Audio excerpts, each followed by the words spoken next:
welcome to another reseller vlog. In these videos, I share what it's like to be a reseller, what my day-to-day activities are like, and we have a lot on today's agenda. In case you're new here, hi, I'm Andi. I'm a vintage home decor reseller, and I sell primarily on Etsy and then also direct on Instagram. In today's video, we're gonna talk about what sold in my Etsy shop this week. I'm gonna go over some of the pieces that I picked up, so we'll do a little haul, because I've been thrifting a lot.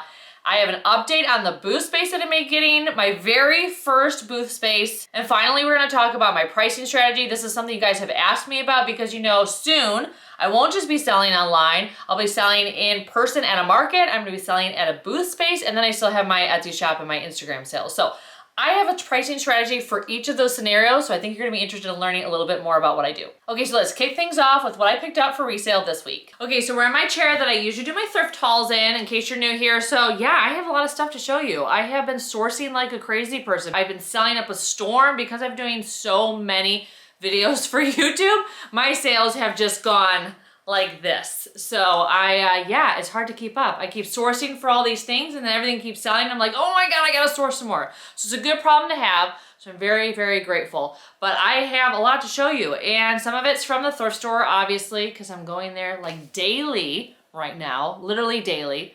Maybe have to start going twice a day just to see what they've stocked. And then I have some stuff from an estate sale that I totally forgot about. I can't wait to show you because I got two really cool art pieces. Okay, so we're gonna kick things off with the thing I picked up today. So I actually went to my thrift stores today and this is the only thing I got. This is what reality is typically like for me. I know you guys think I get many things all the time, and I do because I go that often.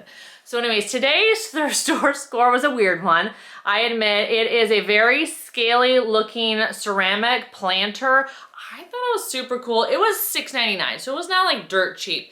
But I just think it's very eye-catching. Now I know you guys will probably be thinking, Andi, you said you don't pick up much pottery anymore. And it's definitely true. Because for me, on Etsy in particular, I have a hard time selling pottery. I haven't been able to sell it for ages where you just fly out of my shop. But right now, I'm also sourcing for a market and my new booth space that I'm gonna be moving into. And so in those scenarios, pottery still tends to sell. So that's why I'm picking it up. So this piece I thought was awesome. You're gonna see another piece of pottery, actually a few more pieces of pottery. So I also got this piece the other day. This is only $3, just a very pretty studio pottery piece. You know, the artist mark on the bottom.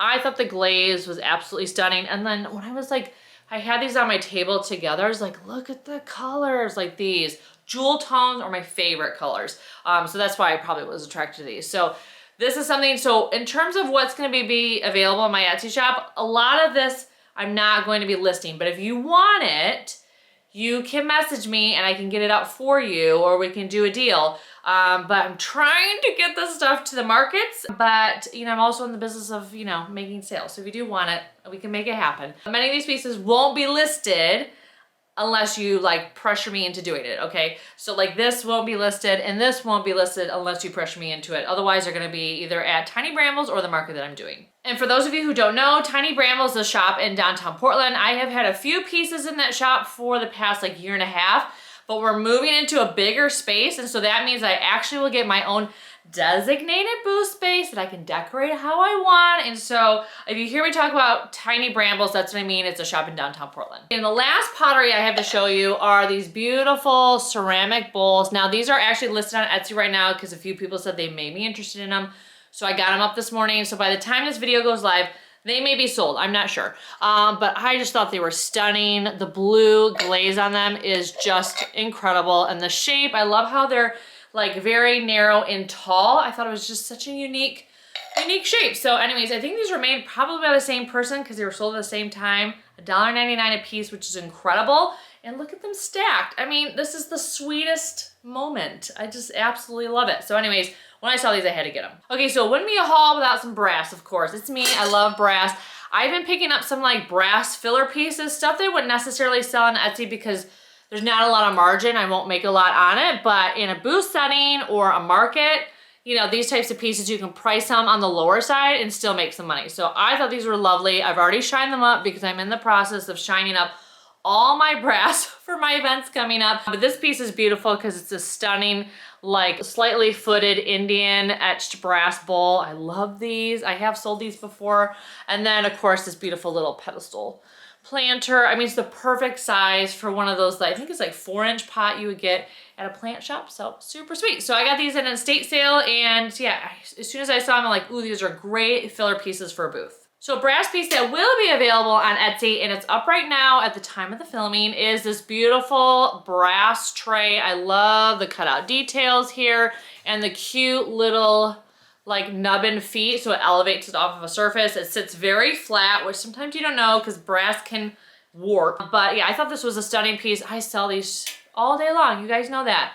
You know, brass trays are my thing. And so when I saw this, I had to get it. It was only $7. And the final brass thing I have to show you, and this also will be available on Etsy, is this beautiful etched Indian brass vase. And then it has the painted details. So it has the red and the white and the green. I thought it was stunning. Brass vases have kind of slowed down for me a little bit. I used to sell them a lot on Etsy, so I'm not picking them up as often as I would typically. I found one actually today at the thrift store. It nearly killed me to leave it behind. But it was like $12, and I was like, oh, that seems kind of steep. Right out of the gate for something I'm not sure if it's gonna sell. But this piece, when I saw it, I thought it was stunning. I think it was only $3.99 at the thrift store a few days ago, and I just thought it was stunning. So this is already available on Etsy. Yeah, I think if it doesn't sell, I'll definitely bring it to one of the markets. So the final metal item that I picked up is this beautiful copper. I'm assuming this probably was an ashtray, maybe, at one point. Nevertheless, I think it's stunning. It has all this lovely scallop detailing and the etching in the center. I did actually shine this up a little bit because it was very dingy. I got this at an estate sale that the stuff was just filthy. Absolutely filthy. And I will show you some of the other pieces that I got from that sale and explain some of the cleaning I had to do, which was, sometimes this job is dirty. And this is one of those instances where I was like, ugh. But I did shine this up a little bit. I didn't like take all the patina off it because I know a lot of people like the patina, but it was like gross dirty, not like aged, you know, patina, pretty dirty. No, it was gross. Anyway, so this may be already listed in Etsy because I did clean this up a few days ago. So I can't remember. It might be. If it is, I will list it down below. But this I got at a estate sale, like I said, and it was very, very reasonable. And anytime I find anything copper, I tend to pick it up now because copper is something that I'm starting to get into. It seems to be selling well.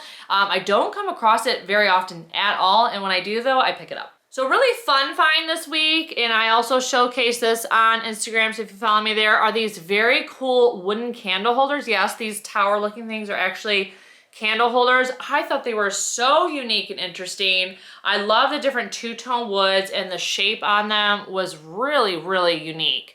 And so these were only $3.99 for the pair at the thrift store, which I was like, they very rarely price these things together and that cheap. So the person obviously lost their mind that day. But these will be available on Etsy because I think they'll do well there because these types of things are very sculptural and they're very like appealing in a listing photo. So anyways, I got these up right away because I thought they were beautiful.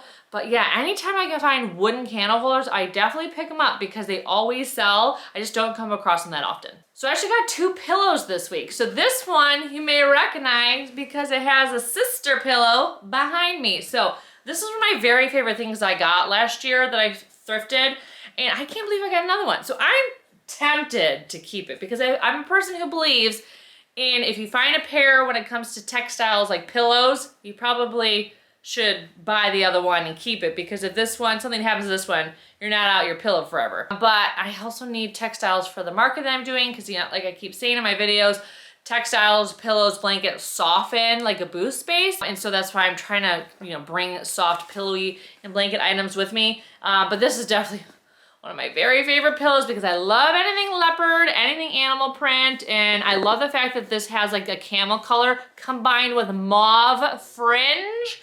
Mauve is so hot right now. Anyway, so this was $6.99. I think I had a coupon for 20% off. But yeah, when I could not believe it because I have never found like 2 of the same thing in very different, like, you know, one was last year, one was this year. I thought it was incredible. So anyways, this will be available for sale. It will kill me to relinquish it, but it's gonna be available at the market I'm doing. Okay, so the other pillow that I got was this adorable needlepoint pillow. Needlepoint anything, super hot right now. People are loving it. So when I saw this little mini pillow, had to get it. Oh, I'm very tempted to keep it because it would look so cute with all of my, I already have like a, you know, embroidered pillow. So anyways, I won't be keeping this. This is coming to a market, But if you want it before then, of course, like I said, just let me, send me a message and we can make it happen for you. But I thought this was super cute. One thing to kind of note is that I am very like sensitive to odor and smells. And so when you're buying textiles from me, I usually am not picking up anything that's gonna be icky because I don't like icky. I don't like the icky side of this business. And we're gonna talk about this painting in a minute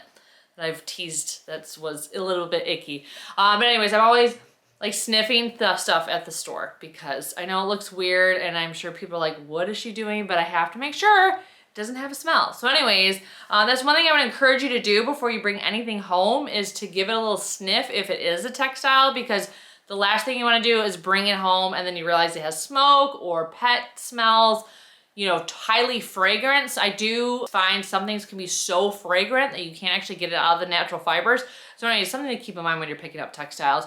I don't really talk about textiles that much on here because I'm not grabbing as many because of that fact that I hate odors. But anyways, I kind of like went on a tangent, but this will be available at a market. So the final pieces are some art pieces I got at this very gross estate sale. Now, gross estate sales I usually try not to really go to because, I don't like odors. And also I don't like seeing the way some people lived in their homes. It makes me very sad. And so I try to avoid those estate sales because I just come out of it just feeling bad. But you can get the best deals sometimes there. So, I am in the market of sourcing stuff at affordable prices. So this picture frame here was $3. Actually, it came separate from this piece of art. So I got this frame first. I loved it because of the wood, gold wood, and flower detail. I thought it was stunning. So this was, $3. And then this piece of art, original piece of art, I thought was stunning. I mean, look at those sheep. I love sheep. They're adorable. And this like sunset moody sheep landscape, I just about lost my mind. So it's only $4. So this will be at the market. I may use this to frame something. I'm tempted to just cut this sucker down and frame it in this frame because I think it is that good. I'd like to know your thoughts on cutting original art like this because it definitely will, I certainly will lose all the top part, because I don't want to lose the signature. So I'm not sure if it's worth doing that, or is it more magical to see the top part too? So what are your thoughts? I need your thoughts. So in the comments, let me know if you think I should cut this down or not, because I'm not sure exactly what to do, what the right move is. But I think, because I can always use this frame for something else, but it just seems like it just works so well. And I guess I could maybe remove the signature to reveal more of the top. I don't know. Let me know what your thoughts are on that. It's a bit controversial. Okay, so my battery died, so I don't know if I angled the camera correctly. So forgive me if the angles have changed, but I did get this amazing original paint by number. This is a paint by number. I have never seen one this detailed, and this actual scene is so unique to me. I thought it was absolutely stunning. It is framed, it is large, and in super good shape. The one thing is like on the corner of this frame, there's a little bit of a chip out, which I think I could actually probably color in with some like rub and buff or whatever gold paint that I have, but I paid up for this. This was $25, but I feel like there's a lot of margin in this because I have sold paint by numbers for a lot of money before, especially ones that are large and framed like this. So this, again, I'm not gonna ship this on Etsy. This is coming to a market or the tiny Brambles booth space that I'm gonna be getting. So TBD on where it's going, but I thought it was absolutely stunning. And this is the type of thing, oh, one thing I forgot to mention, if there's anything that you guys want me to bring to the upcoming market that I'm doing in about a week, let me know. Like if you're planning to come and there's something that you want me to bring like from my Etsy shop, because just so you know, if I'm selling it in person, I'm selling it a little bit cheaper because I don't have to ship it because I bake in my shipping price into the cost of my items on Etsy. And so if there's something they're like, I've had my eye on this piece, I'm probably willing to do a little bit of a deal because I'll be doing it in person. So anyways, keep that in mind if there's anything that you see you want me to like reserve for you and bring it down to the sale. Okay, so my battery died again. It must be Mercury retrograde right now because I'm having so many tech issues. So this is technically the next day. So you may see another shift in the camera. My hair might look a little bit more bouncy, my makeup a little more fresh because yes, I got ready in the same way I did yesterday for continuity for this video. So technically, This is the next day, and I have a few more things to show you in this part of the haul, and then we're gonna get to my pricing strategy, and then we're gonna talk about what sold this week. So before we get to the very last painting that I picked up for myself that I teased that was kind of gross from that estate sale, I have two more things from that estate sale I totally forgot to show you. One is this adorable wooden turtle box. I thought it was just so cute. I love the pattern on his shell. He's in very good condition. He was $5. I can't say no to anything animal. So yeah, I just had to get him. I just thought he was too cute. And the other thing that I picked up, not super exciting, but anytime I can find vintage books on plants, is it upside down? There we go. Yeah, I don't know if it's backwards for you too. Anyways, it says plant propagation in pictures. I really liked the color of the book and the yellow lettering, and then on the cover, I gotta try to get this ring out. Hopefully I can. But plant books are very popular. People love plants right now. You guys know this. They're everywhere. And so I figure someone who loves plants will love this book. So this will probably be brought to that market that I'm going to. Okay, so the final piece of art to show you is this beautiful abstract painting. And when I saw it, my heart stopped because I was like, this is good, especially for where I was shopping. I didn't think that they would have something this great there. So it's an original abstract painting. I love the color, especially like the peacock blue is really, really strong in it. It's one of my very favorite colors. I decorated it with a lot, and I was just like blown away. And then when I saw the price, which was like $4, I was like, how did I win the lottery? And that should have clued me in that there was something amiss with it. But I brought it home anyways. And when I got it home, I realized in like the light, because the house is a little like darker, that the brown splatter was not paint. It was a mystery brown splatter. And the reason why, you might be thinking, how did you not see brown splatter? And now, in my defense, like I said, it was a dark room.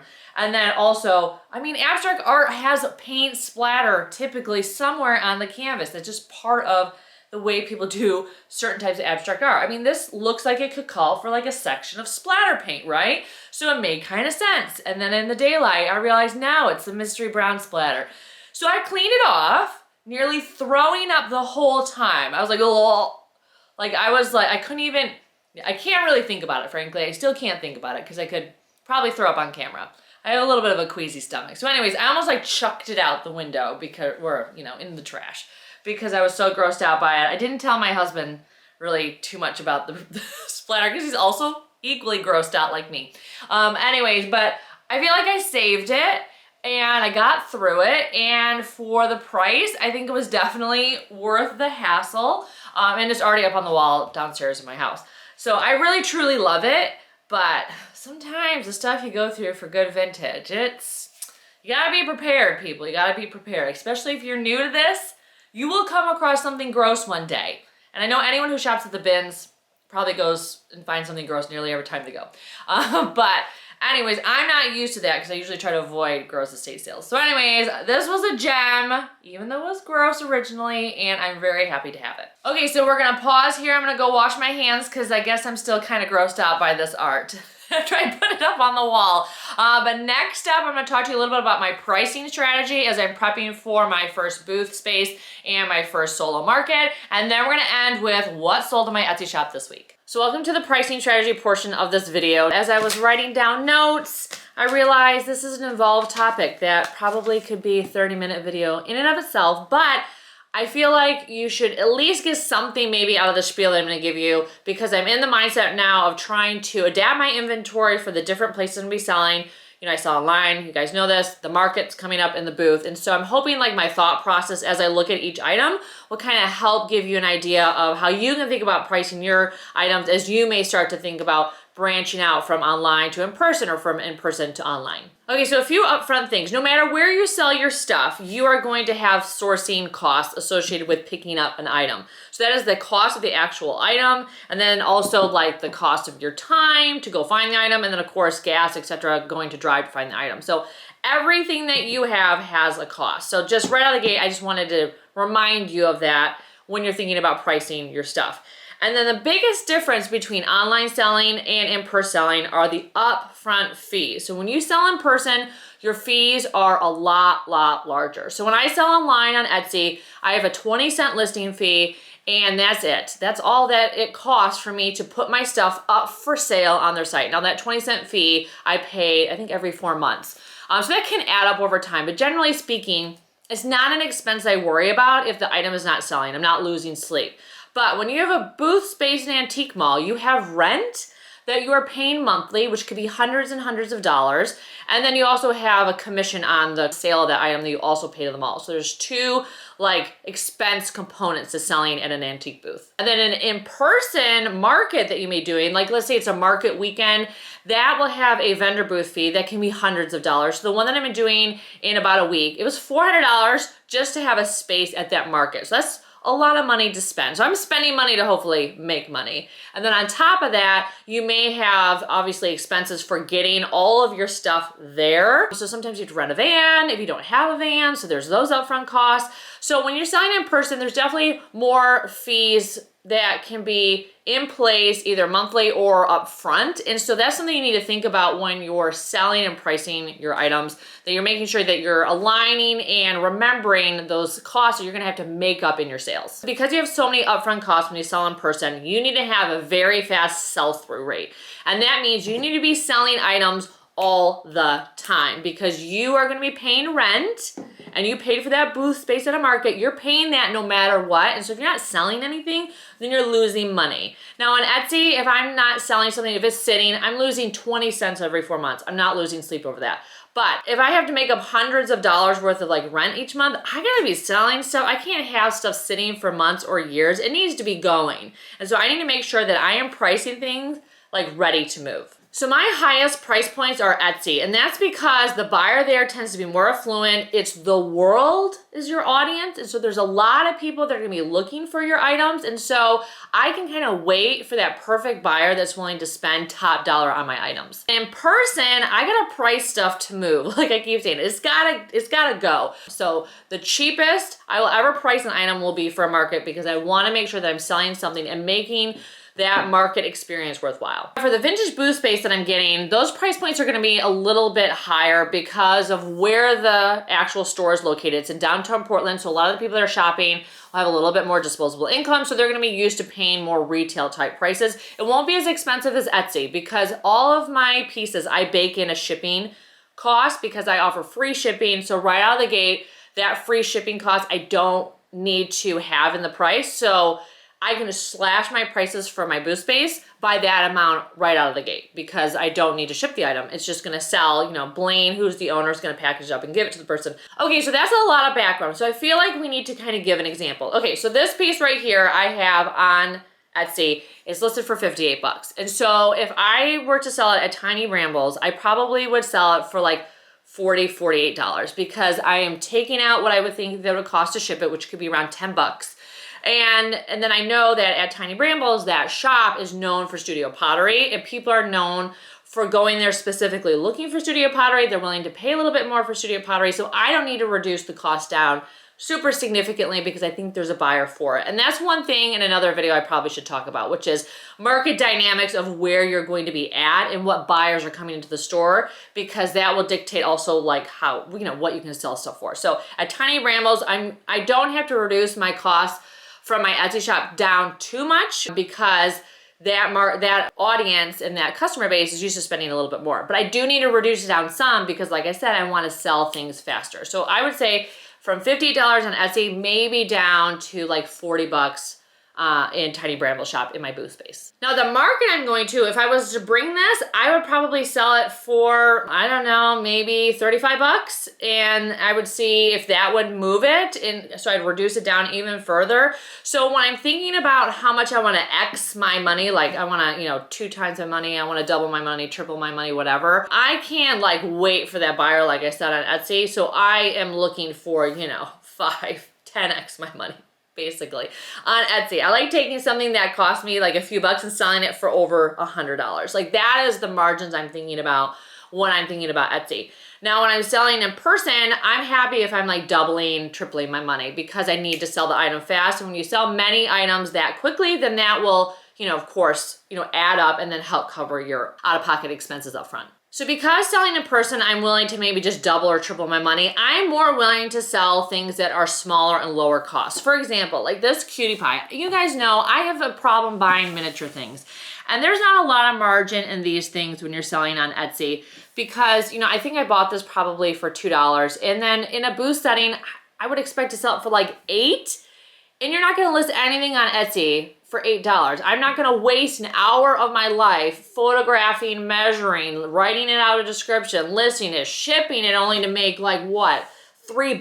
I mean, no way, absolutely not. And so I don't have time for that. I don't have time for that. I have a day job too, in case you don't know. I'm a marketing consultant. I have a day job. So yeah, I have, you know, money is time. Money is time. And so pieces like this, I would never sell on Etsy. But in a booth setting, pieces like this, totally fine, because I'm not doing all that stuff. I don't have to ship it out. So what I sell it at, you know, it's not as big of a deal as if I'm doing it on Etsy, because there's just so much more involved. So anyway, so I'm getting ready to sell smaller things that are lower cost than what you would find in my Etsy shop, because I think, you know, that's a way for to make up for some of those upfront fees, because I'm able, you know, to sell a bunch of stuff that's small. Sometimes I'll put like teeny pieces like this in grab bags, because that helps me clear old inventory at cost. And then I'm also making, you know, not only my money back, but making a little bit of a profit. So one thing I totally forgot to mention at the beginning of this video is before I even started to think about my pricing strategy, I actually talked to other people, other dealers about their pricing strategy,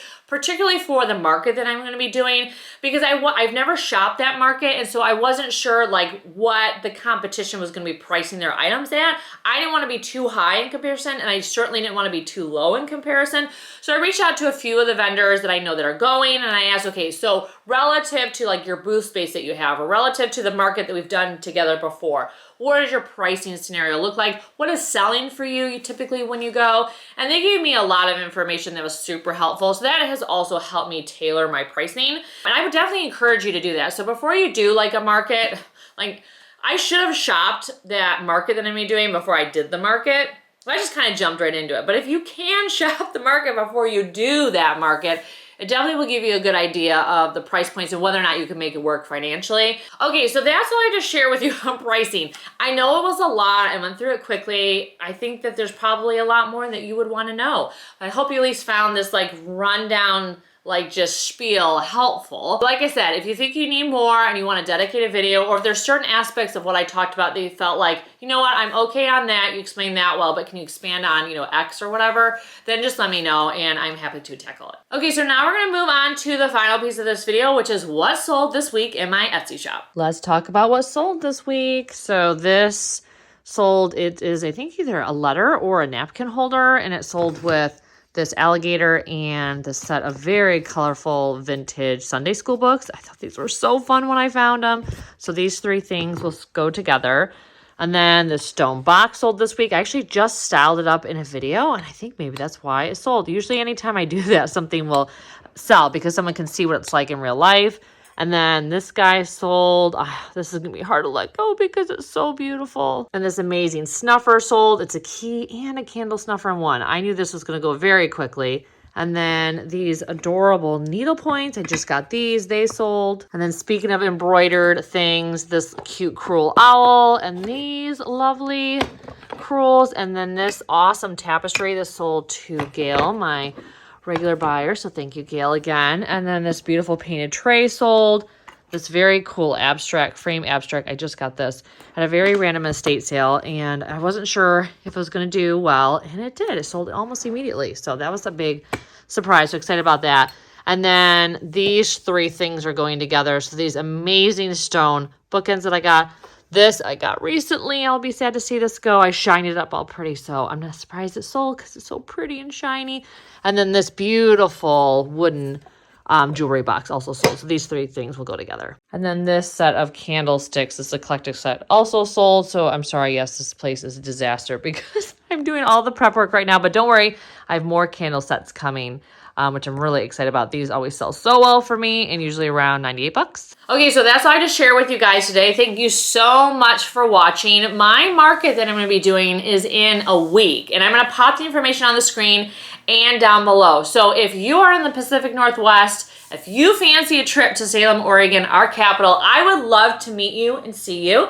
So no pressure to buy. I just would love people to come and say hi. So if you're looking for something to do that weekend, I would love it if you stop by my booth space. And if you're looking for more thrifting content between my videos here on YouTube, make sure you check me out on Instagram and TikTok. Thanks so much for watching, and I can't wait to see you in my next video. Take care.